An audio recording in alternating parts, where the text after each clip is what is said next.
12 Hukum Agama.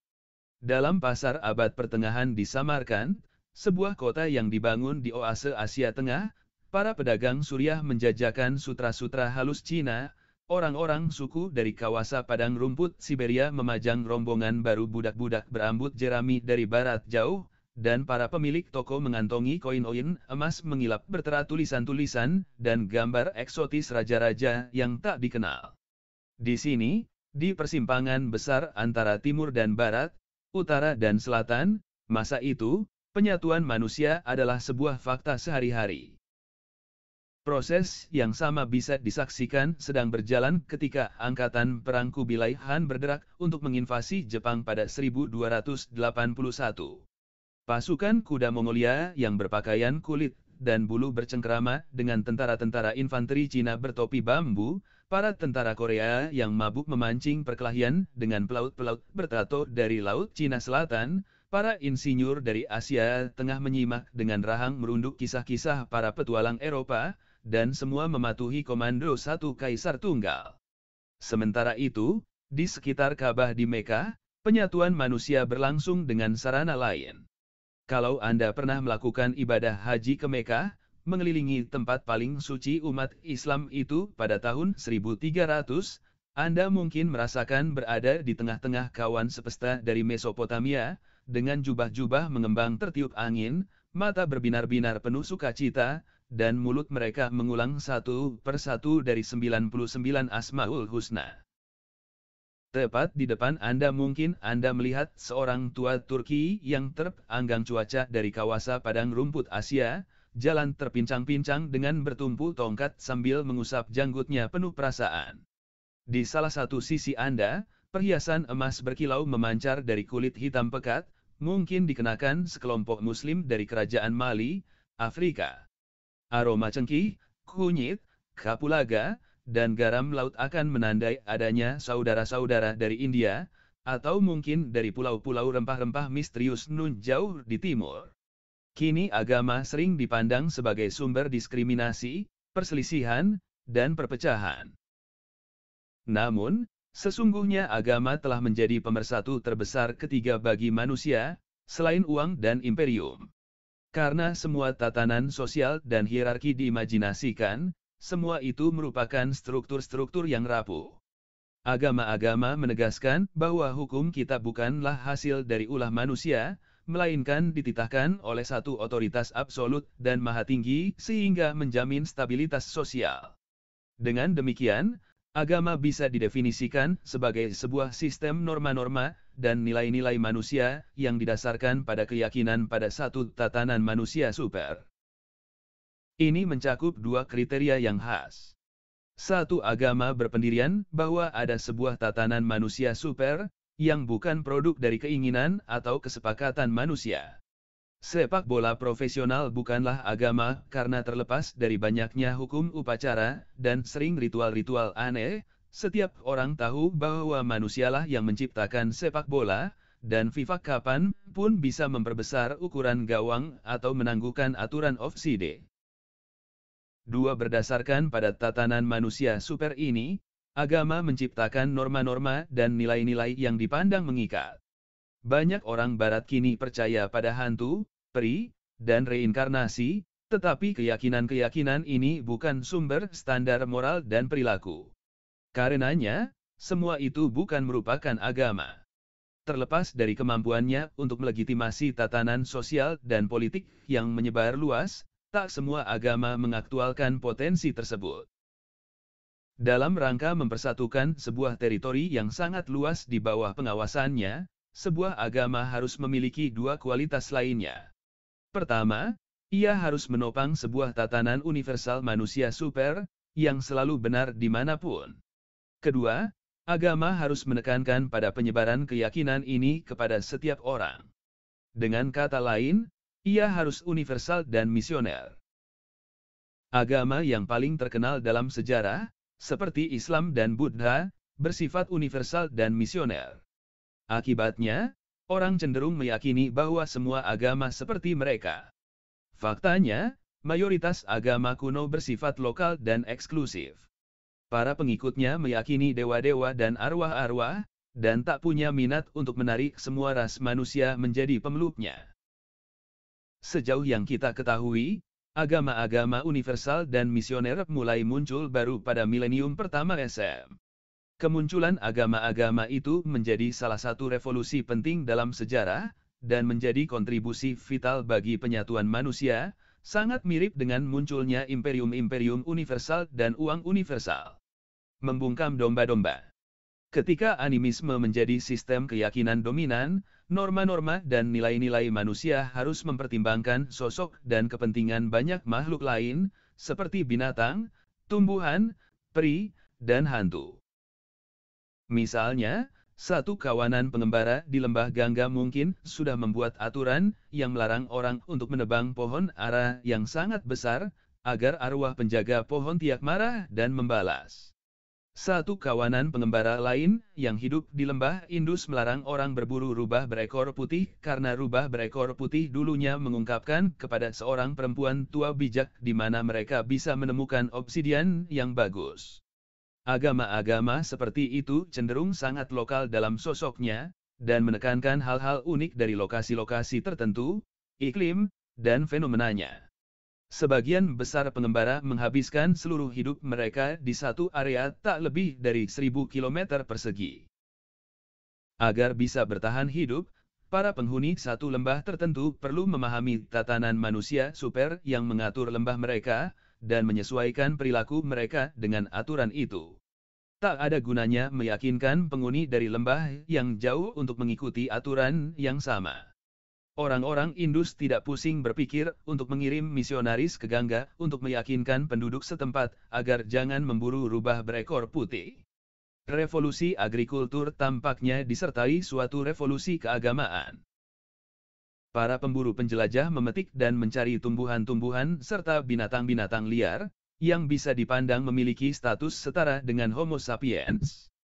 Fakta bahwa manusia memburu domba tidak membuat domba lebih rendah derajatnya daripada manusia, sebagaimana fakta bahwa harimau memburu manusia tidak berarti manusia lebih rendah dari harimau.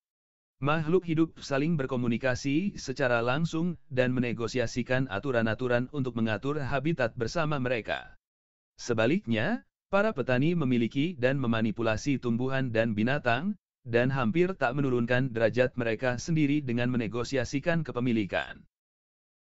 Oleh karena itu, efek religius pertama dari revolusi agrikultur adalah mengubah tumbuhan dan binatang dari anggota setara dari sebuah meja bundar spiritual menjadi properti. Meskipun demikian, ini menciptakan sebuah problem besar. Para petani mungkin sudah mengidamkan kontrol absolut atas domba mereka, tetapi mereka tahu sepenuhnya bahwa kontrol mereka terbatas. Mereka bisa saja mengunci domba dalam kandang, mengebiri domba jantan, dan memelihara secara selektif domba-domba betina, tetapi mereka tidak bisa memastikan bahwa domba-domba itu bunting dan melahirkan anak-anak domba yang sehat, tidak pula mereka bisa mencegah ledakan epidemi mematikan. Kalau begitu, bagaimana melindungi kesuburan ternak? Satu teori terkemuka tentang asal-usul dewa-dewa berpendapat bahwa dewa-dewa menjadi berarti karena menawarkan sebuah solusi pada problem ini. Dewa-dewa seperti Dewi Kesuburan, Dewa Langit, dan Dewa Pengobatan mengambil posisi penting ketika tumbuh-tumbuhan dan binatang-binatang kehilangan kemampuan untuk bicara, dan peran utama dewa-dewa adalah memediasi antara manusia dan tumbuhan dan binatang-binatang yang membisu itu. Banyak mitologi kuno sesungguhnya merupakan kontrak hukum yang di dalamnya manusia menjanjikan penyembahan selamanya kepada dewa-dewa sebagai imbalan untuk penguasaan atas tumbuhan dan binatang. Bab pertama dari kitab Kejadian adalah contoh sempurna. Selama ribuan tahun setelah revolusi agrikultur, liturgi keagamaan berisi terutama pengorbanan domba, anggur, dan kue kepada kekuatan-kekuatan ilahiyah, yang menjanjikan sebagai imbalannya panen berlimpah, dan hewan-hewan ternak yang subur. Revolusi agrikultur pada mulanya memiliki dampak yang jauh lebih kecil pada status anggota lain sistem animis, seperti bebatuan, mata air, hantu, dan setan. Namun, semua ini juga secara perlahan kehilangan status, tergeser oleh dewa-dewa baru. Selama orang tinggal sepanjang hidup mereka dalam teritori terbatas beberapa ratus kilometer persegi, sebagian besar kebutuhan mereka bisa dipenuhi oleh arwah-arwah setempat. Namun, begitu kerajaan-kerajaan dan jaringan-jaringan perdagangan meluas, orang butuh mengontak entitas-entitas yang kekuasaan dan otoritasnya mencakup seluruh kerajaan dan seluruh area perdagangan. Upaya untuk memenuhi kebutuhan-kebutuhan ini membawa kemunculan agama-agama politeistik, dari kata Yunani, poli yang berarti banyak, theos yang berarti dewa. Agama-agama ini memahami dunia dikuasai oleh sekelompok dewa yang kuat, seperti Dewi Kesuburan, Dewa Hujan, dan Dewa Perang. Manusia bisa memohon kepada dewa-dewa ini dan para dewa, mungkin, jika mereka menerima penyembahan dan pengorbanan, berkenan mendatangkan hujan, kemenangan, dan kesehatan. Animisme tidak sepenuhnya lenyap saat kedatangan politeisme. Setan-setan, peri-peri, hantu-hantu, batu-batu suci, mata air suci, dan pohon-pohon suci tetap menjadi bagian integral dari hampir seluruh agama politeis.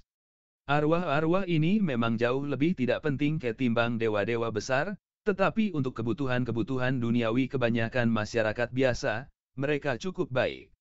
Sementara raja di ibu kota mengorbankan puluhan domba gemuk kepada dewa perang, bersembahyang untuk kemenangan atas kaum barbar, petani di gubuknya menyalakan lilin untuk peri penunggu pohon ara, berdoa agar dia membantu mengobati putranya yang sakit.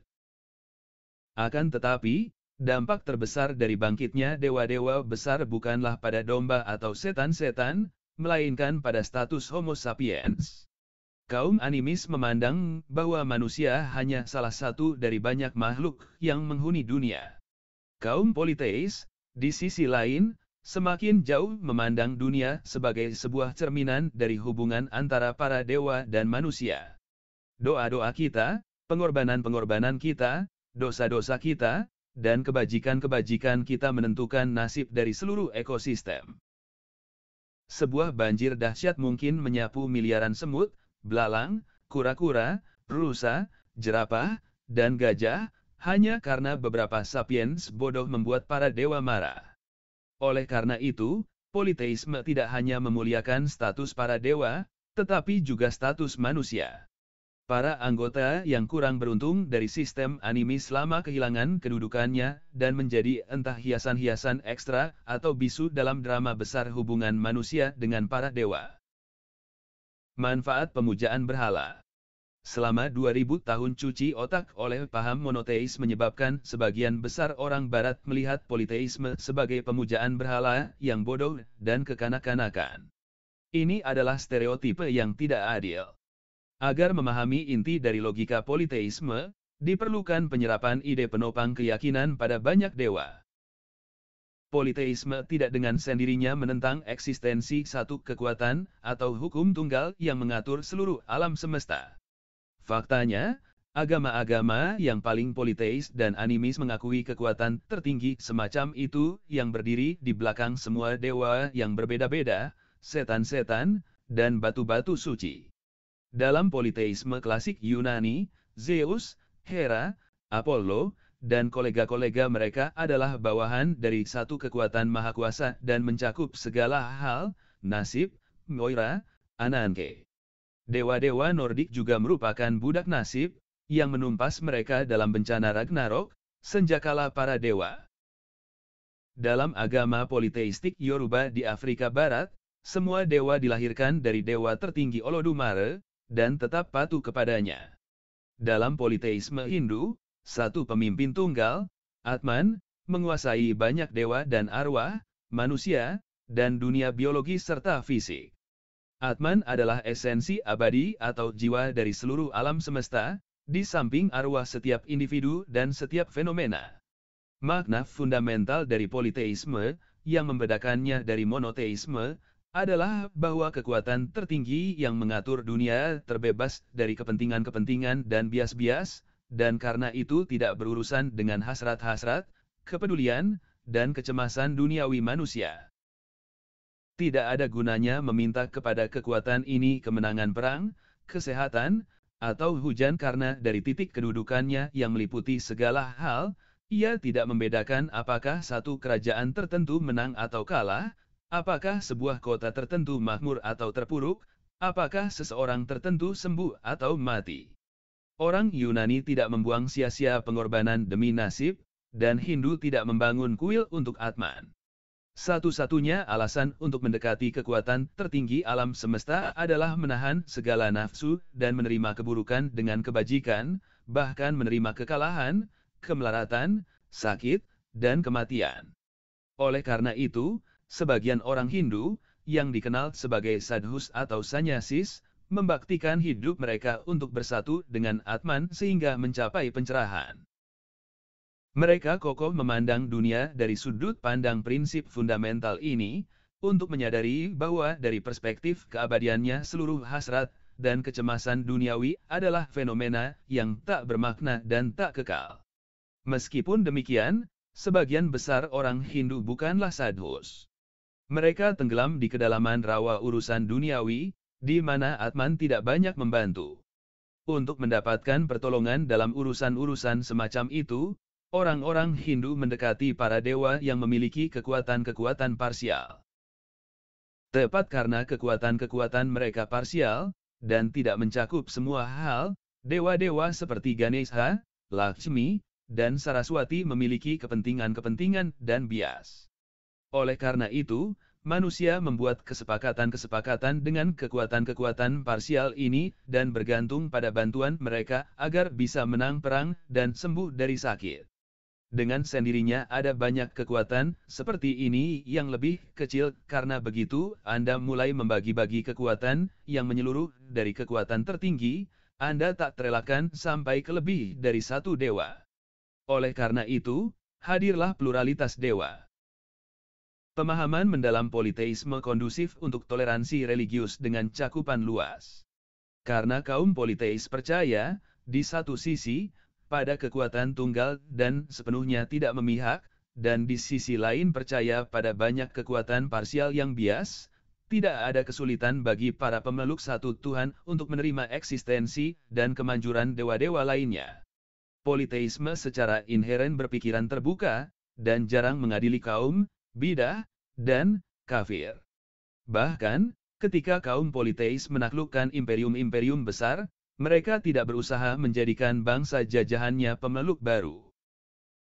Bangsa Mesir, Romawi, dan Aztek tidak mengirim misionaris ke tanah-tanah asing untuk menyebarkan penyembahan Osiris, Jupiter, atau Huitzilopochtli, dewa tertinggi Aztek, dan mereka sudah pasti tidak mengirim angkatan perang untuk tujuan itu. Bangsa-bangsa jajahan dalam imperium diharapkan menghormati dewa-dewa dan ritual-ritual imperium, karena dewa-dewa dan ritual-ritual ini melindungi dan melegitimasi imperium. Namun, mereka tidak diharuskan meninggalkan dewa-dewa dan ritual-ritual lokal mereka. Dalam imperium Aztek, bangsa jajahan diwajibkan membangun kuil-kuil Huitzilopochtli, tetapi kuil-kuil ini dibangun bersandingan dengan dewa-dewa lokal, bukan menggantikannya. Dalam banyak kasus, elit imperium sendiri mengadopsi dewa-dewa dan ritual-ritual bangsa jajahannya. Orang-orang Romawi dengan senang hati menambahkan Dewi Asia Cybele dan Dewi Mesir Isis dalam jajaran dewa mereka. Satu-satunya dewa yang lama ditolak orang Romawi adalah Tuhan monoteistik dan evangelis Kristen. Imperium Romawi tidak mengharuskan orang Kristen meninggalkan keyakinan dan ritual mereka, tetapi diharapkan menghormati dewa-dewa pelindung imperium dan keilahian kaisar. Ini dipandang sebagai deklarasi loyalitas politik. Ketika orang-orang Kristen gigih menolak melakukannya, dan terus menolak semua upaya untuk berkompromi, orang Romawi bereaksi dengan menganiaya orang yang mereka anggap sebagai faksi subversif politik. Bahkan, ini dilakukan dengan setengah hati. Dalam 300 tahun sejak penyaliban Kristus sampai konversi Kaisar Konstantin, para kaisar politeis Romawi menginisiasi tak lebih dari 4 penyiksaan umum terhadap orang Kristen. Para administrator dan gubernur lokal menghasut kerusuhan anti-Kristen. Tetap saja, jika kita gabungkan semua korban dari semua penyiksaan itu, ternyata bahwa dalam 3 abad tersebut, kaum politeis Romawi membunuh tak lebih dari beberapa ribu orang Kristen. Sebaliknya, dalam 1500 tahun kemudian, orang Kristen membantai orang Kristen sampai jutaan orang untuk mempertahankan interpretasi yang sedikit berbeda dari agama cinta dan kasih itu. Perang agama antara Katolik dan Protestan yang melanda Eropa pada abad ke-16 dan ke-19 benar-benar sangat kejam. Semua yang terlibat mengakui keilahian Kristus dan ajaran cinta dan kasih-Nya. Kaum Protestan percaya bahwa cinta ilahi begitu agung sehingga Tuhan menjelmakan diri dalam daging dan membiarkan dirinya disiksa dan disalib sehingga menebus dosa asal dan membuka gerbang surga bagi seluruh umat yang beriman kepadanya. Orang Katolik menganggap keyakinan itu memang esensial, tetapi tidak cukup. Untuk memasuki surga, umat beriman harus berpartisipasi dalam ritual-ritual gereja dan melakukan kebajikan-kebajikan. Orang Protestan menolak untuk menerima ini, dengan alasan bahwa quid pro quo ini mengecilkan kebesaran dan kasih Tuhan. Siapapun yang berpikir bahwa masuk surga bergantung pada kebajikannya berarti membesarkan makna dirinya, dan berimplikasi bahwa penderitaan Kristus di tiang salib dan kasih Tuhan pada manusia tidak cukup. Perselisihan teologis ini berubah menjadi begitu beringas sehingga pada abad ke-16 dan ke-17, orang Katolik dan Protestan saling bunuh sampai ratusan ribu. Pada 23 Agustus 1572, orang-orang Katolik Prancis yang menekankan pentingnya kebajikan menyerang komunitas Protestan Prancis yang mengedepankan kasih Tuhan pada umat manusia. Dalam serangan itu, hari pembantaian Santo Bartolomeu, antara 5.000 sampai 10.000 orang Protestan dibantai dalam waktu kurang dari 24 jam. Ketika Paus di Roma mendengar kabar dari Prancis itu, dia begitu gembira sehingga menyelenggarakan doa untuk merayakan peristiwa tersebut dan menugasi Giorgio Vasari menghiasi salah satu ruang Vatikan dengan lukisan dinding pembantaian. Ruang itu kini terlarang bagi pengunjung.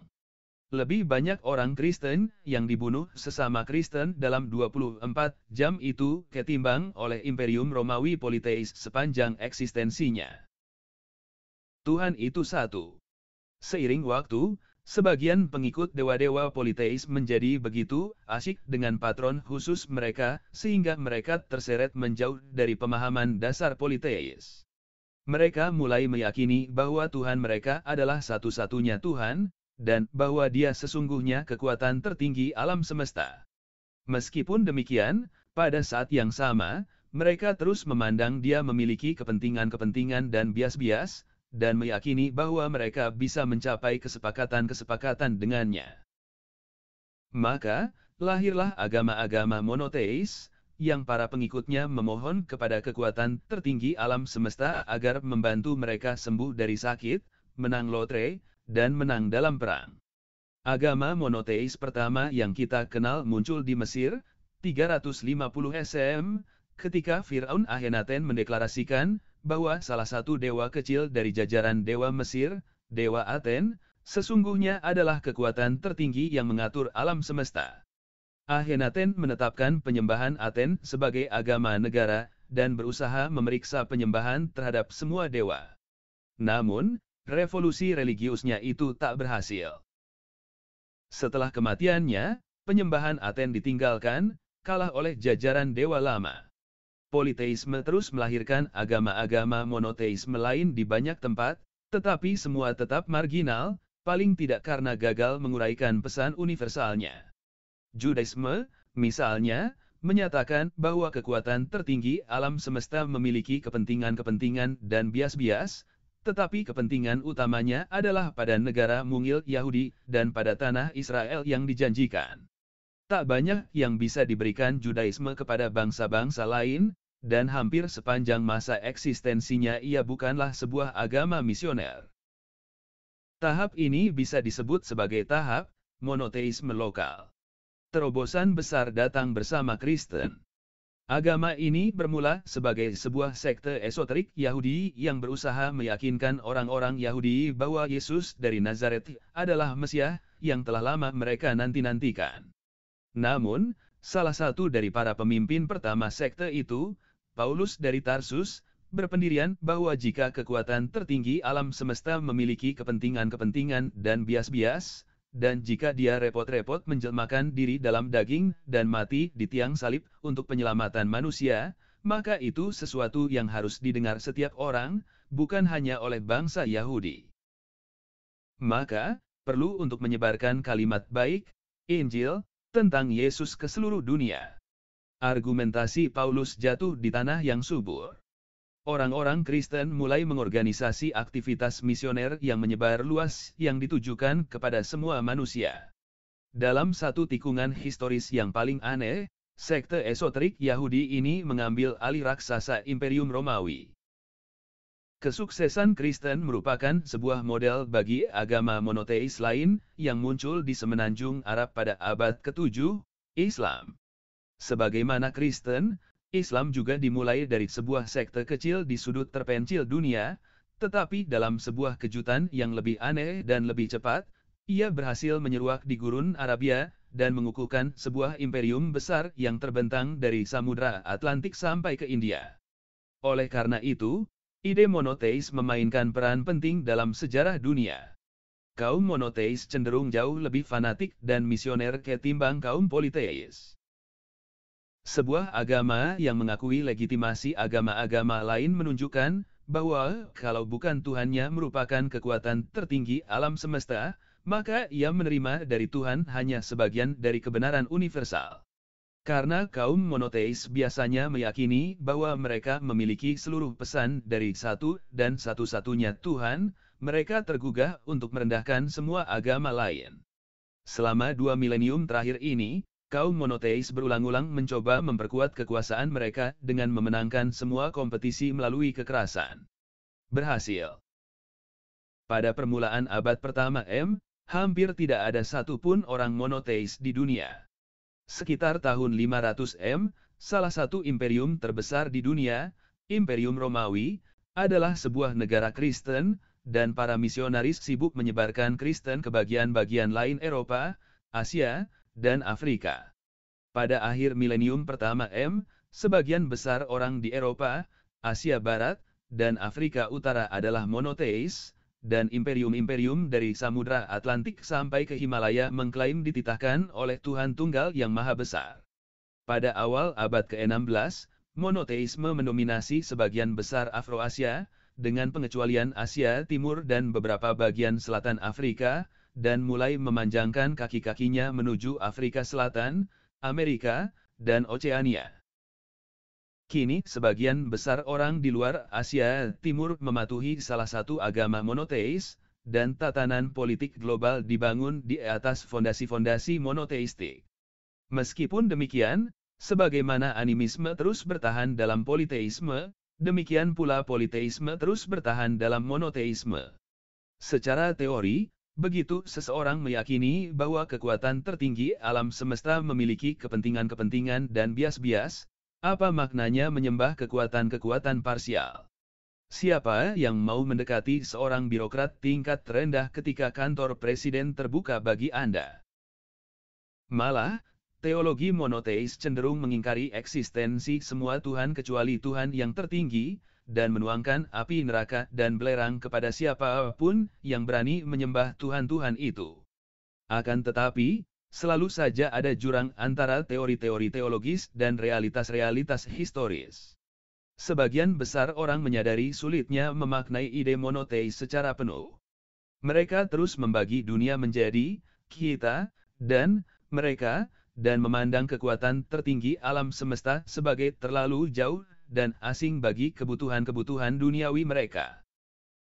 Agama-agama monoteis mengusir dewa-dewa ke pintu depan dengan banyak perayaan, hanya untuk membawanya masuk kembali melalui jendela samping.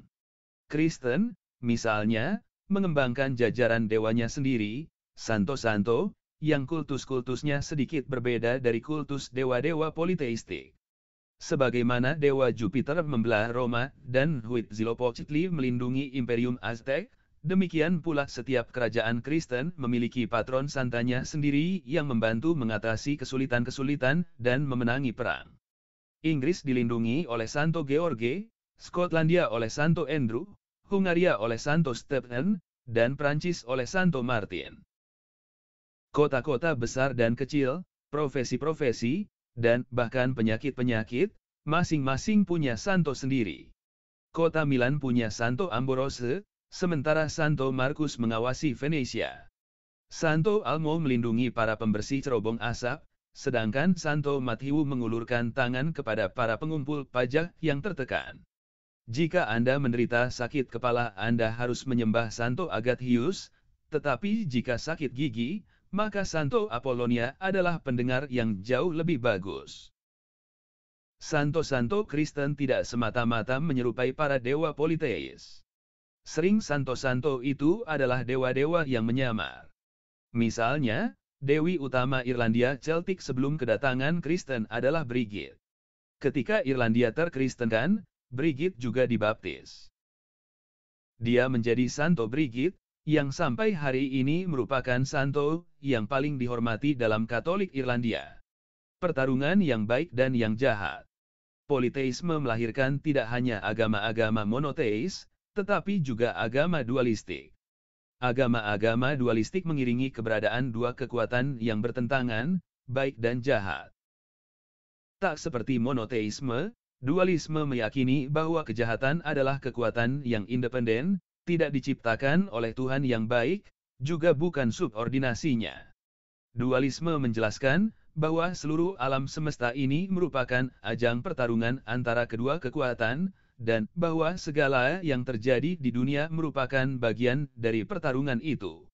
Dualisme adalah pandangan dunia yang sangat memikat karena memiliki jawaban singkat dan sederhana atas problem kejahatan yang terkenal, salah satu kecemasan fundamental pikiran manusia.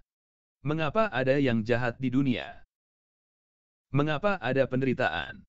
Mengapa hal-hal buruk terjadi pada orang-orang baik? Kaum monoteis harus mempraktikkan gimnastik intelektual untuk menjelaskan mengapa Tuhan, yang baik, yang tahu segalanya, dan memiliki semua kekuatan membiarkan begitu banyak penderitaan di dunia.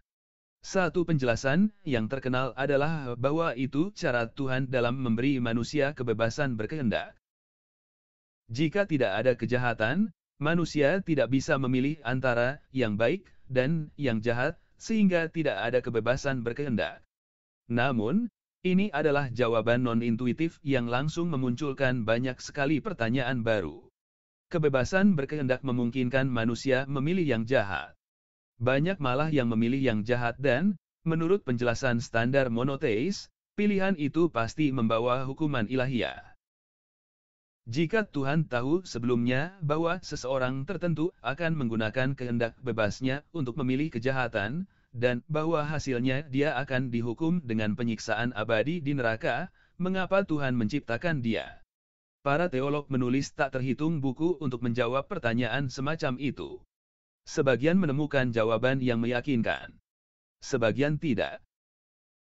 Yang tak bisa dimungkiri adalah bahwa kaum monoteis kesulitan menangani problem kejahatan.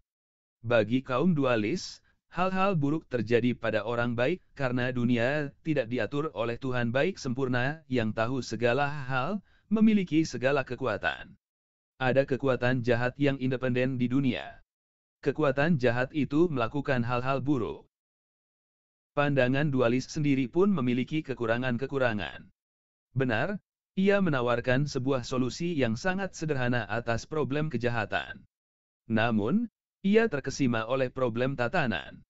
Jika memang ada dua kekuatan yang bertentangan di dunia, satu baik dan satu jahat, siapa yang menetapkan hukum yang mengatur pertarungan antara keduanya? Dua negara yang bermusuhan bisa saling memerangi karena keduanya ada pada masa dan ruang, dan mematuhi hukum fisika yang sama. Sebuah misil yang diluncurkan dari bumi Pakistan bisa menghantam target di teritori India karena hukum fisika yang sama berlaku di kedua negara. Ketika yang baik dan yang jahat berkelahi, hukum bersama apa yang mereka patuhi, dan siap yang menetapkan hukum-hukum itu. Sebaliknya, kaum monoteis bagus dalam menjelaskan problem tatanan, tetapi bukan problem kejahatan. Ada satu cara logis menyelesaikan teka-teki itu, yaitu pandangan bahwa ada satu Tuhan Maha Kuasa yang menciptakan seluruh alam semesta, dan itu adalah satu Tuhan jahat.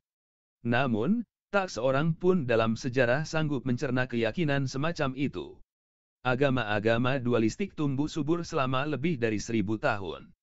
Dalam waktu sekitar 1500 SM dan 1000 SM, seorang nabi bernama Zoroaster, Zarathustra, aktif di suatu tempat di Asia Tengah.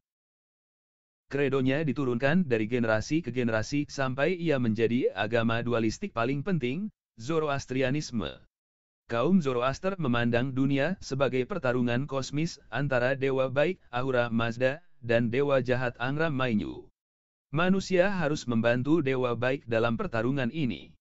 Zoroastrianisme adalah satu agama penting dalam masa Imperium Persia Achaemenid, 553-30 SM, dan belakangan menjadi agama resmi Imperium Persia Sassanid, 224-651 M.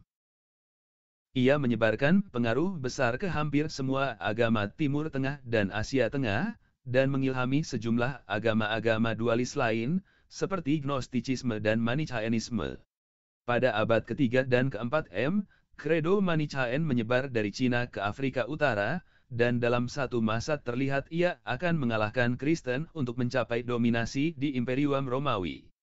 Namun, kaum Manichaean kalah dengan Kristen dalam merebut jiwa Romawi. Imperium Sassanid Zoroaster digulung oleh kaum monoteis Muslim, dan dualis surut. Kini hanya segelintir komunitas dualis yang bertahan di India dan Timur Tengah. Bagaimanapun, munculnya gelombang monoteisme tidak benar-benar menyapu dualisme. Monoteisme Yahudi, Kristen, dan Islam menyerap banyak keyakinan dan praktik dualis, dan sebagian ide-ide yang paling dasar dari apa yang kita sebut monoteisme, sesungguhnya berasal dari dan bersemangat dualis. Tak terhitung oleh orang Kristen, Muslim, dan Yahudi meyakini kekuatan jahat yang dahsyat, seperti yang disebut setan oleh orang Kristen, yang bisa bertindak independen, memerangi Tuhan baik, dan menciptakan kekacauan tanpa izin Tuhan. Bagaimana bisa seorang monoteis mematuhi keyakinan dualistik semacam itu, yang lagi pula, perjanjian lama tidak bisa ditemukan dimanapun? Secara logis, itu tidak mungkin. Entah Anda percaya pada satu Tuhan tunggal yang maha kuasa, atau Anda meyakini dua kekuatan yang berlawanan, tak satu pun yang maha kuasa. Tetap, manusia memiliki kapasitas luar biasa untuk meyakini kontradiksi-kontradiksi. Jadi, mestinya tidak mengejutkan bahwa jutaan orang Kristen, Muslim, dan Yahudi yang berhasil meyakini dalam satu waktu yang sama pada Tuhan yang Maha Kuasa, dan satu setan yang independen. Tak terhitung orang Kristen, Muslim, dan Yahudi membayangkan bahwa Tuhan yang baik bahkan membutuhkan bantuan kita dalam pertarungan melawan setan, yang mengilhami, sebagian di antaranya, seruan jihad dan perang salib. Satu konsep penting lainnya dalam pandangan dualistik, terutama Gnostik dan Manichaeanisme, adalah pembedaan tajam antara raga dan jiwa, antara materi dan ruh.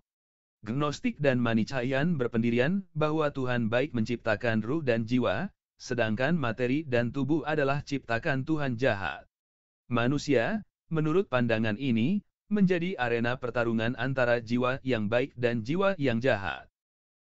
Dari satu perspektif monoteistik, itu omong kosong. Mengapa membedakan begitu tajam antara tubuh dan jiwa, atau materi dan ruh? Dan, mengapa pula tubuh dan materi dipandang jahat?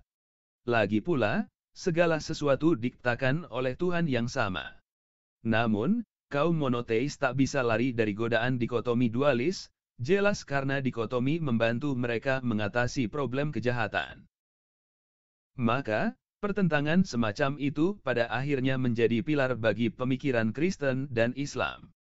Keyakinan pada surga, alam Tuhan yang baik, dan neraka, alam Tuhan yang jahat, juga berasal dari dualis. Tidak ada jejak keyakinan ini dalam Perjanjian Baru, yang juga tidak pernah mengklaim bahwa jiwa-jiwa orang terus hidup setelah kematian raga.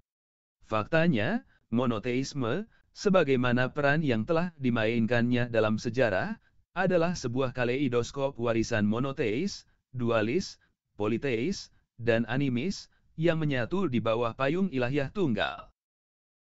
Rata-rata orang Kristen meyakini monoteisme Tuhan, tetapi juga setan dualis, santo-santo politeis, dan hantu-hantu animis. Para ahli agama memiliki nama untuk persetujuan simultan atas ide-ide yang berbeda dan bahkan kontradiktif, dan kombinasi ritual-ritual serta praktik-praktik ini yang diambil dari berbagai sumber. Itu disebut sinkretisme. Sinkretisme, mungkin, malah satu-satunya agama besar dunia. Hukum alam. Semua agama yang telah kita diskusikan sejauh ini memiliki kesamaan, satu karakteristik penting, mereka fokus pada satu keyakinan kepada Tuhan-Tuhan dan entitas-entitas supranatural lainnya. Ini tampak jelas bagi orang-orang Barat, yang mengenal terutama kredo-kredo monoteistik dan politeistik.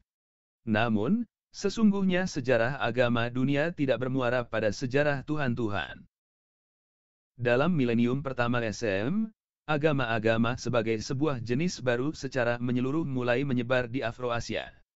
Pendatang-pendatang baru, seperti Jainisme dan Buddhisme di India, Daoisme dan Konfusianisme di Cina, dan Stoicisme, Sinchisme, serta Epikureanisme di daratan Mediterania, dicirikan oleh pengabaiannya pada dewa-dewa. Kredo-kredo ini memandang bahwa tatanan manusia super yang mengatur dunia adalah produk dari hukum alam, bukan kehendak dan keinginan ilahiyah. Sebagian dari agama-agama hukum alam ini terus mengiringi eksistensi Tuhan-Tuhan, tetapi Tuhan-Tuhan mereka tunduk pada hukum alam, tak ubahnya seperti manusia, binatang, dan tumbuhan. Dewa-dewa memiliki ceruknya sendiri dalam ekosistem, sebagaimana gajah-gajah dan landak-landak juga memilikinya, tetapi tak bisa mengubah hukum alam lebihi yang bisa dilakukan gajah. Satu contoh yang sangat bagus adalah Buddhisme, agama hukum alam kuno yang paling penting, yang tetap menjadi salah satu agama besar. Figur sentral Buddhisme bukan dewa, melainkan manusia yaitu Siddhartha Gautama. Menurut tradisi Buddha, Gautama adalah pewaris kerajaan kecil Himalaya, sekitar 500 cm.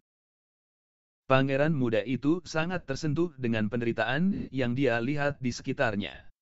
Dia melihat pria dan wanita, anak-anak dan orang tua, semua menderita tidak hanya oleh bencana-bencana yang sesekali terjadi, seperti perang dan wabah, tetapi juga dari kecemasan, frustrasi, dan kekecewaan, semua tampak menjadi bagian tak terpisahkan dari kondisi manusia.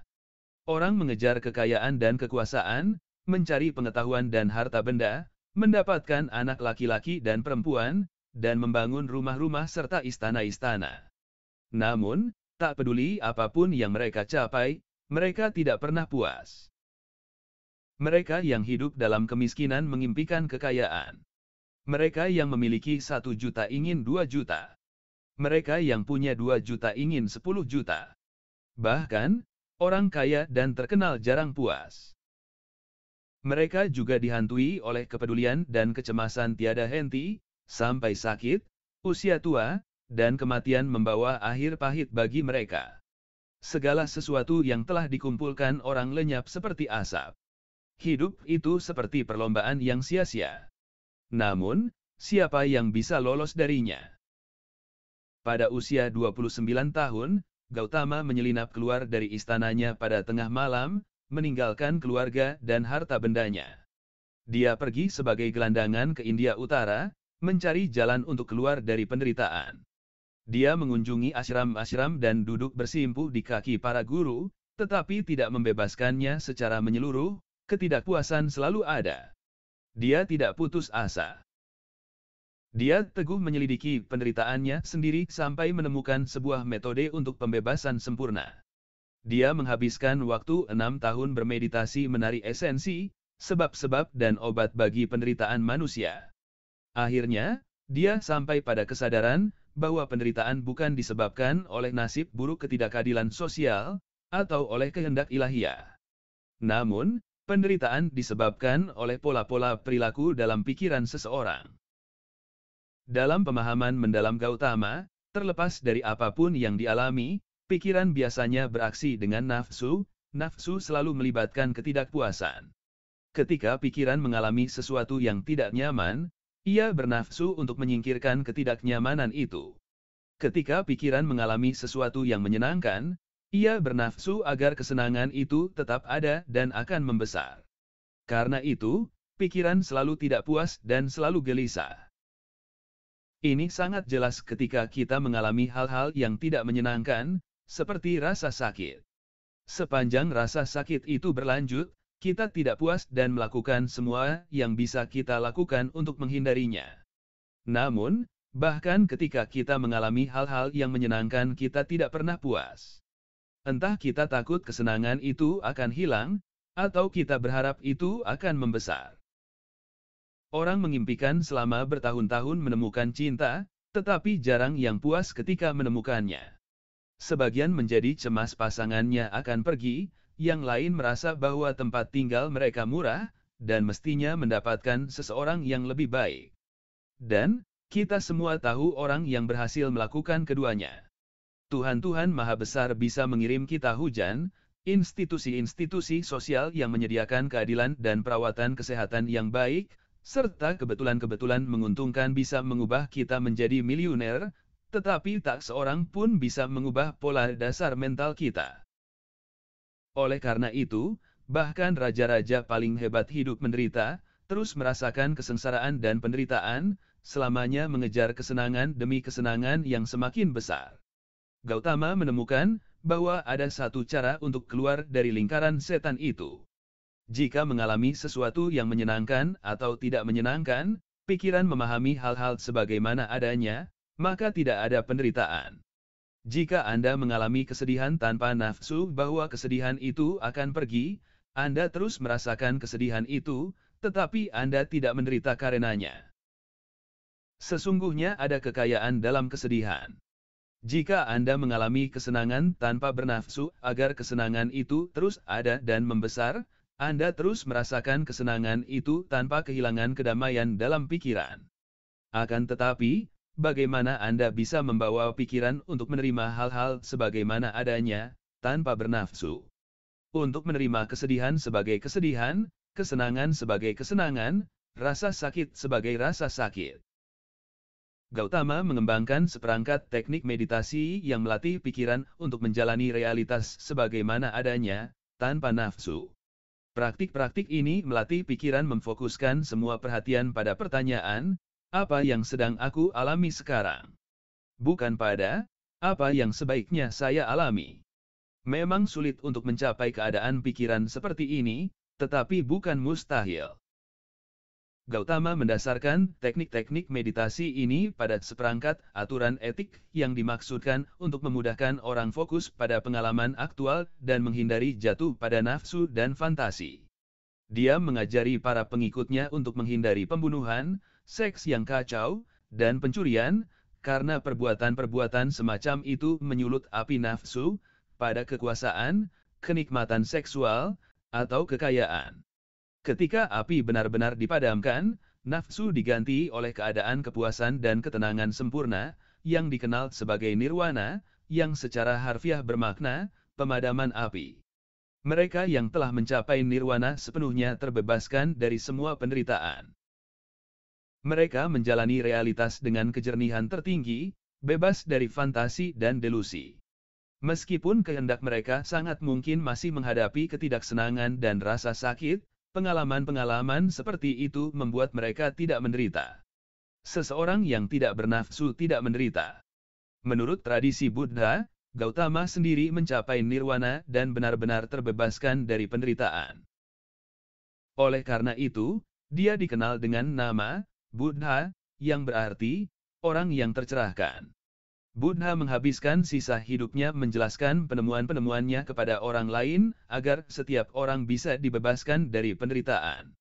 Dia mengemas ajaran-ajarannya menjadi satu hukum tunggal, penderitaan muncul dari nafsu, satu-satunya cara untuk benar-benar terbebas dari penderitaan adalah dengan membebaskan sepenuhnya dari nafsu, dan satu-satunya cara untuk membebaskan dari nafsu adalah melatih pikiran untuk menjalani realitas sebagaimana adanya. Hukum ini, yang dikenal sebagai dharma atau dhamma, dipandang oleh umat Buddha sebagai hukum alam universal. bahwa penderitaan muncul dari nafsu adalah selalu benar dan berlaku di mana-mana, sebagaimana fisika modern selalu sama dengan MC2. Umat Buddha adalah umat yang meyakini hukum ini dan menjadikannya fulcrum dari semua aktivitas mereka.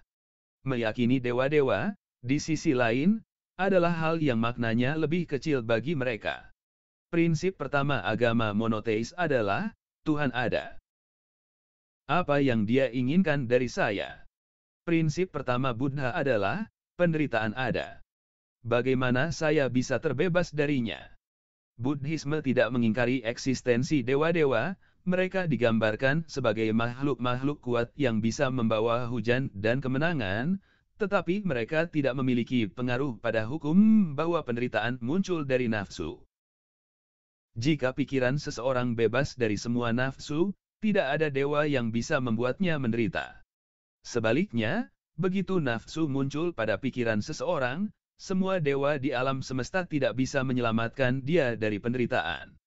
Meskipun demikian, sebagaimana agama-agama monoteis, agama-agama hukum alam pramodern seperti Buddhisme tidak pernah benar-benar membebaskan diri dari pemujaan dewa-dewa. Buddhisme mengajarkan kepada orang-orang bahwa mereka harus mencapai tujuan tertinggi pembebasan sepenuhnya dari penderitaan, bukan perhentian-perhentian di tengah jalan sebagaimana kemakmuran ekonomi dan kekuasaan politik. Meskipun demikian, 99% orang Buddha tidak mencapai nirwana, dan bahkan jika mereka berharap demikian untuk masa depan kehidupannya, mereka mencurahkan sebagian besar waktu hidup mereka untuk memburu pencapaian-pencapaian duniawi. Jadi, mereka terus menyembah bermacam-macam dewa, seperti dewa-dewa Hindu di India, dewa-dewa Bon di Tibet, dan dewa-dewa Shinto di Jepang.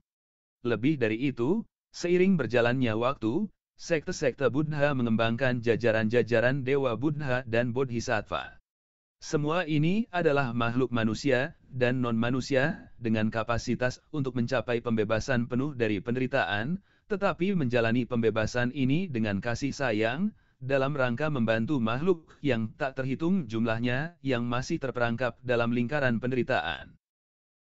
Ketimbang memuja dewa-dewa, banyak orang Buddha mulai menyembah makhluk-makhluk yang tercerahkan ini, memohon kepada mereka bantuan tidak hanya dalam mencapai nirwana, tetapi juga dalam mengatasi problem-problem duniawi.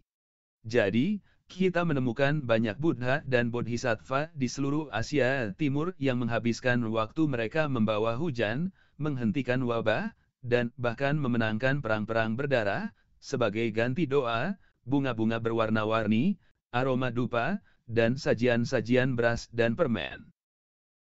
Penyembahan kepada manusia. Masa 300 tahun terakhir ini sering digambarkan sebagai masa tumbuhnya sekularisme, yang di dalamnya agama-agama semakin kehilangan nilainya. Jika kita bicara tentang agama-agama teis, hal itu umumnya benar. Namun, kalau kita memasukkan juga agama-agama hukum alam, maka modernitas ternyata merupakan sebuah masa gairah religius yang intens, upaya-upaya misioner yang tiada tandingannya, dan perang-perang agama paling berdarah dalam sejarah. Abad modern menyaksikan bangkitnya sejumlah agama-agama hukum alam baru, seperti liberalisme, komunisme, kapitalisme, nasionalisme, dan nazisme. Kredo-kredo ini tidak suka disebut agama, dan menganggap diri sebagai ideologi. Namun, ini hanyalah percaturan semantik belaka. Jika sebuah agama adalah sebuah sistem norma-norma dan nilai-nilai manusia yang bertumpu pada keyakinan terhadap suatu tatanan manusia super, maka komunisme Soviet tak ubahnya sebuah agama sebagaimana Islam. Islam tentu saja berbeda dari komunisme karena Islam memandang tatanan manusia super itu mengatur dunia sebagai titah dari satu Tuhan pencipta yang maha kuasa, sedangkan komunisme Soviet tidak meyakini Tuhan. Namun, Buddhisme juga memberi perhatian sedikit pada Tuhan-Tuhan, tetapi kita umumnya tetap mengklasifikasinya sebagai agama. Sebagaimana kaum Buddhis, orang-orang komunis percaya pada satu tatanan manusia super berupa hukum-hukum alam dan tak bisa diubah, yang harus membimbing perbuatan-perbuatan manusia. Sementara orang-orang Buddha meyakini bahwa hukum alam ditemukan oleh Siddhartha Gautama, orang-orang komunis percaya bahwa hukum alam ditemukan oleh Karl Marx, Friedrich Engels, dan Vladimir Ilyich Lenin. Kemiripannya tidak berakhir di sana.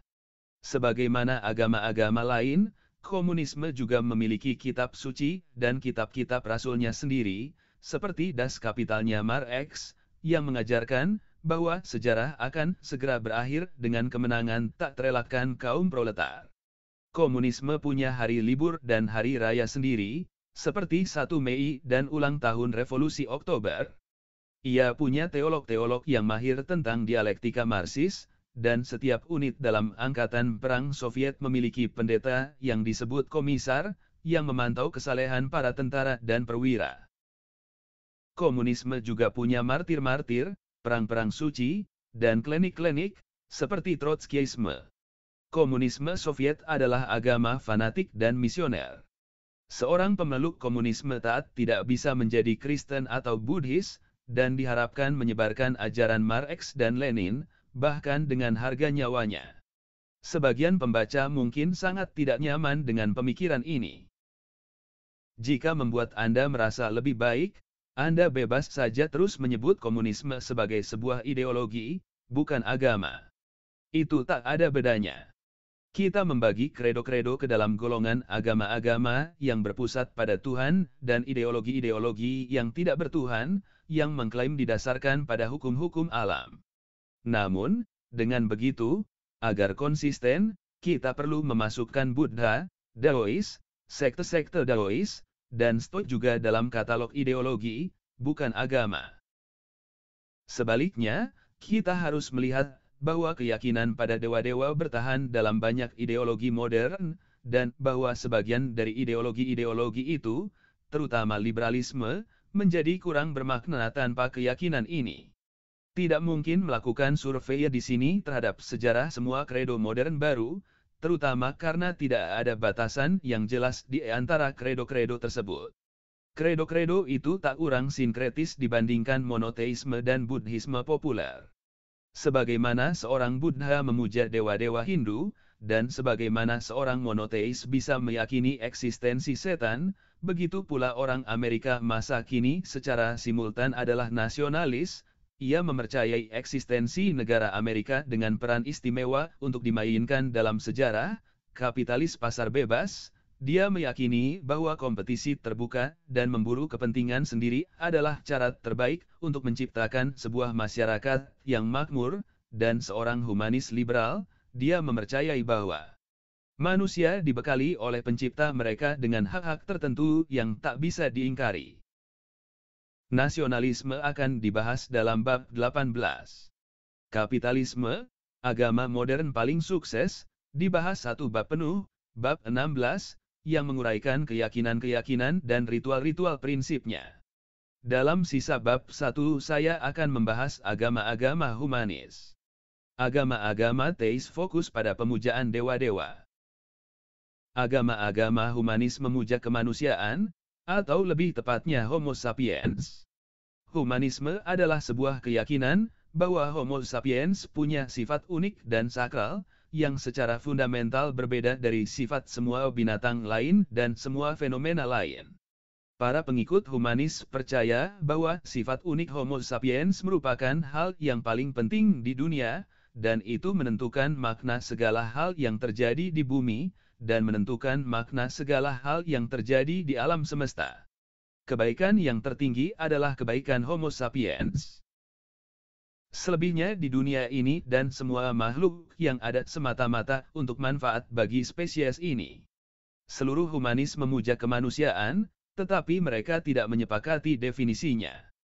Humanisme terpecah menjadi 3 sekte yang bersaing, yang bertengkar soal definisi pasti, kemanusiaan, sebagaimana sekte-sekte Kristen yang bersaing dan bertengkar soal definisi pasti tentang Tuhan. Kini, sekte humanis yang paling penting adalah humanisme liberal, yang meyakini bahwa kemanusiaan adalah kualitas manusia-manusia individual sehingga kebebasan individu-individu adalah sangat suci. Menurut kaum liberal, Sifat sakral kemanusiaan berada dalam setiap dan masing-masing individu Homo sapiens. Inti dari manusia individual memberi makna kepada dunia, dan menjadi sumber bagi seluruh otoritas etis dan politis. Jika kita menghadapi sebuah dilema etis atau politis, kita harus melihat ke dalam dan mendengarkan suara hati kita, suara kemanusiaan. Firman pokok humanisme liberal dimaksudkan untuk melindungi kebebasan suara hati itu melawan intrusi atau perusakan. Firman-firman ini secara kolektif dikenal sebagai hak-hak asasi manusia. Itulah sebabnya, misalnya, kaum liberal menolak penyiksaan dan hukuman mati. Di Eropa era awal modern, para pembunuh dipandang melanggar dan mendestabilkan tatanan kosmis. Untuk membawa kembali kosmos kepada keseimbangan, diperlukan penyiksaan dan eksekusi penjahat secara terbuka, agar setiap orang bisa melihat tatanan ditegakkan kembali. Menghadiri eksekusi yang mengerikan menjadi hal favorit bagi warga London dan Paris masa lalu pada era Shakespeare dan Molière. Pada Eropa masa kini, pembunuhan dipandang sebagai pelanggaran atas sifat kemanusiaan yang sakral. Untuk memulihkan tatanan itu, orang-orang Eropa masa kini tidak menyiksa dan mengeksekusi penjahat. Mereka menghukum seorang pembunuh dalam apa yang mereka pandang sebagai cara manusiawi, mungkin sehingga melindungi dan bahkan membangun kembali kesucian kemanusiaannya. Dengan menghormati sifat manusia si pembunuh, setiap orang diingatkan akan kesucian kemanusiaan dan tatanan dipulihkan. Dengan membela pembunuh, kita bertindak benar terhadap apa yang dilakukan secara salah oleh pembunuh. Sekalipun humanisme liberal menyucikan manusia, ia tidak mengingkari eksistensi Tuhan, dan justru didasarkan pada keyakinan-keyakinan monoteis. Keyakinan liberal pada sifat bebas dan sakral setiap individu adalah warisan langsung dari keyakinan tradisional Kristen pada kebebasan abadi jiwa-jiwa setiap individu. Dengan absennya jiwa-jiwa yang abadi dan satu Tuhan pencipta, maka menjadi benar-benar sulit bagi kaum liberal untuk menjelaskan mengapa sapiens individual begitu istimewa. Sekte penting lainnya adalah humanisme sosialis. Kaum sosialis percaya bahwa kemanusiaan bersifat kolektif ketimbang individualistik. Mereka memandang yang sakral itu bukan suara hati setiap individu, melainkan spesies Homo sapiens secara keseluruhan. Sementara humanisme liberal mengupayakan sebanyak mungkin kebebasan bagi manusia-manusia individual, kaum humanis sosialis mengupayakan kesetaraan semua manusia. Menurut kalangan sosialis, ketidaksetaraan adalah penistaan terburuk terhadap kesucian kemanusiaan karena mengistimewakan kualitas-kualitas periferal atas esensi universal. Misalnya, ketika orang kaya diistimewakan atas orang miskin, itu berarti bahwa nilai uang lebih besar dari esensi universal seluruh manusia, yang menyetarakan orang kaya dan miskin. Sebagaimana humanisme liberal, humanisme sosialis dibangun pada fondasi-fondasi monoteis. Ide bahwa seluruh manusia setara adalah versi perubahan dari keyakinan monoteis bahwa seluruh jiwa setara di hadapan Tuhan. Satu-satunya sekte humanis yang benar-benar lepas dari monoteisme tradisional adalah humanisme evolusioner, dengan Nazi sebagai representasi yang paling terkenal. Yang membedakan kaum Nazi dari sekte-sekte humanis lainnya adalah definisi yang berbeda tentang kemanusiaan, yang sangat dipengaruhi oleh teori evolusi. Berlawanan dengan kaum humanis lainnya, Nazi meyakini bahwa manusia bukanlah sesuatu yang universal dan kekal, melainkan spesies yang bisa bermutasi, yang bisa berevolusi, atau mengalami penurunan derajat. Manusia bisa berevolusi menjadi manusia super atau turun derajatnya menjadi setengah manusia. Ambisi utama Nazi adalah melindungi manusia dari degenerasi dan mendorong evolusi progresif. Itulah kenapa orang-orang Nazi mengatakan bahwa ras Arya, bentuk kemanusiaan yang paling maju, harus dilindungi dan diperkuat, sedangkan jenis-jenis Homo sapiens yang rendah seperti Yahudi, Roma, homoseksual, dan sakit mental harus dikarantina, bahkan dilenyapkan. Orang-orang Nazi menjelaskan bahwa Homo sapiens sendiri muncul ketika satu populasi superior, manusia kuno berevolusi, sedangkan populasi-populasi inferior, seperti Neanderthal punah. Populasi-populasi yang berbeda ini mula-mula tak lebih dari ras belaka, tetapi berkembang secara independen sesuai jalur evolusi masing-masing. Ini mungkin akan terjadi lagi. Menurut kaum Nazi, Homo sapiens sudah terbagi menjadi beberapa ras yang terpisah, yang masing-masing memiliki kualitas unik. Salah satu dari ras-ras ini, ras Arya, memiliki kualitas terbaik, rasionalisme, keindahan, integritas, dan ketekunan. Oleh karena itu, ras Arya memiliki potensi untuk mengubah manusia menjadi manusia super. Ras-ras lain, seperti Yahudi dan kulit hitam, adalah Neanderthal masa kini, yang memiliki kualitas rendah. Jika dibiarkan berbiak, dan terutama melalui perkawinan silang dengan Arya, mereka akan merusak seluruh populasi manusia, dan menyebabkan punahnya Homo sapiens. Para ahli biologi sudah mematahkan teori ras Nazi. Terutama, riset genetik yang dilakukan setelah 1945 menunjukkan bahwa perbedaan-perbedaan antara berbagai garis keturunan manusia jauh lebih kecil ketimbang yang dipostulat oleh Nazi. Namun, konklusi-konklusi ini relatif baru. Jika ditengok keadaan pengetahuan saintifik pada 1933, keyakinan-keyakinan Nazi sebetulnya nyaris tidak berada dari lingkaran itu. Eksistensi ras-ras manusia yang berbeda, superioritas ras kulit putih, dan perlunya melindungi dan memelihara ras superior dipegang teguh oleh kaum elit Barat.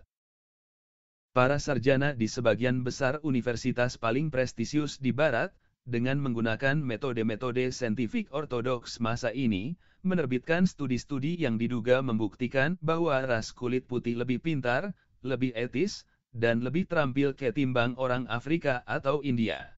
Para politisi di Washington, London, dan Canberra menerimanya sebagai kebenaran, bahwa tugas merekalah mencegah pengaruh dan penurunan derajat ras kulit putih dengan, misalnya, membatasi imigrasi dari Cina atau bahkan dari Italia ke negara-negara Arya, seperti Amerika Serikat dan Australia.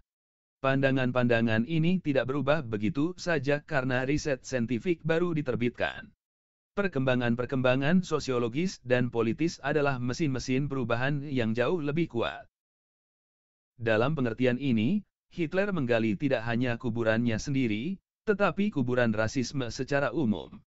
Ketika melancarkan Perang Dunia Kedua, dia memaksa musuh-musuhnya untuk membuat pembedaan yang tegas antara kita dan mereka. Setelah itu, jelas karena ideologi Nazi begitu rasis, dan rasisme menjadi terdiskreditkan di Barat. Namun, perubahan butuh waktu. Supremasi kulit putih tetap menjadi ideologi arus utama dalam politik Amerika, bahkan sampai era 1960-an. Politik Australia putih tetap berlaku sampai 1973. Orang-orang Australia etnis aborigin tidak mendapatkan hak-hak politik yang setara sampai 1960-an, dan sebagian besar tidak diberi hak pilih dalam pemilihan umum karena mereka diputuskan tidak cocok untuk berfungsi sebagai warga negara. Nazi tidak membenci kemanusiaan. Mereka memerangi humanisme liberal, hak-hak asasi manusia, dan komunisme benar-benar karena mereka mengagumi kemanusiaan dan meyakini potensi besar spesies manusia. Namun, dengan mengikuti logika evolusi Darwin, mereka berpendapat bahwa seleksi alam harus dibiarkan menyingkirkan individu-individu yang tidak layak dan menyisakan hanya yang paling layak untuk bertahan dan bereproduksi. Dengan membantu yang lemah, liberalisme dan komunisme tidak hanya membiarkan individu-individu yang tidak layak untuk bertahan, mereka sesungguhnya memberi kesempatan untuk bereproduksi sehingga melemahkan seleksi alam. Dalam dunia semacam itu, manusia-manusia yang paling layak tak terelakkan akan tenggelam dalam laut spesies rendah yang tidak layak. Manusia akan menjadi semakin tidak layak dan semakin tidak layak seiring pergantian generasi, yang bisa mengarah pada kepunahannya.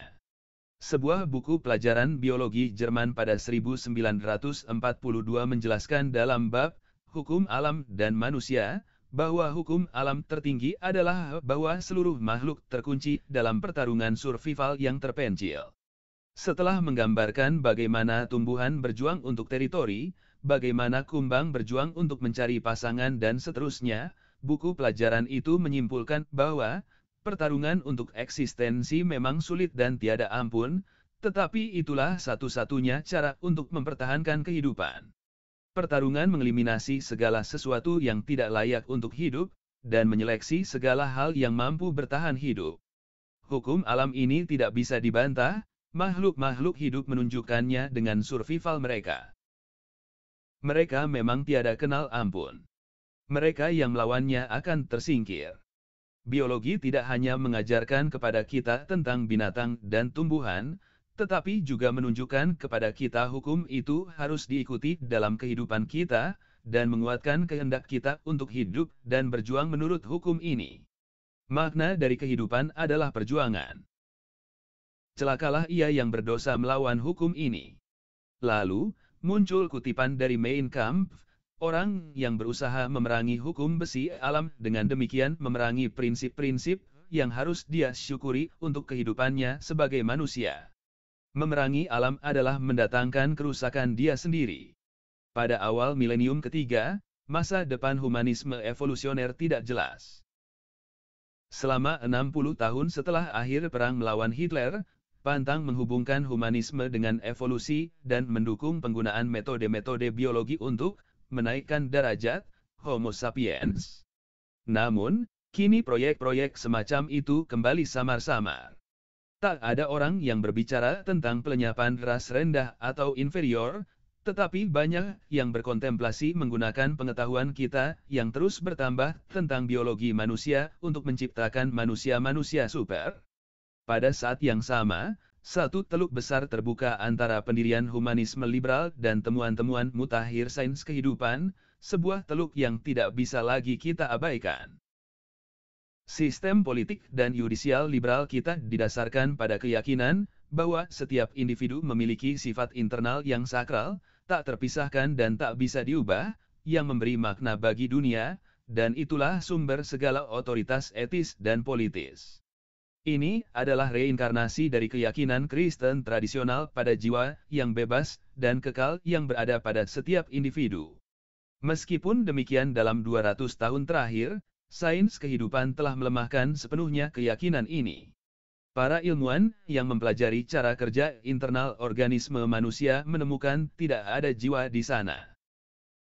Mereka mengemukakan bahwa perilaku manusia ditentukan oleh hormon-hormon, gen-gen, dan sinaps-sinaps, bukan oleh kehendak bebas, kekuatan yang sama yang menentukan perilaku simpanse, rubah, dan semut.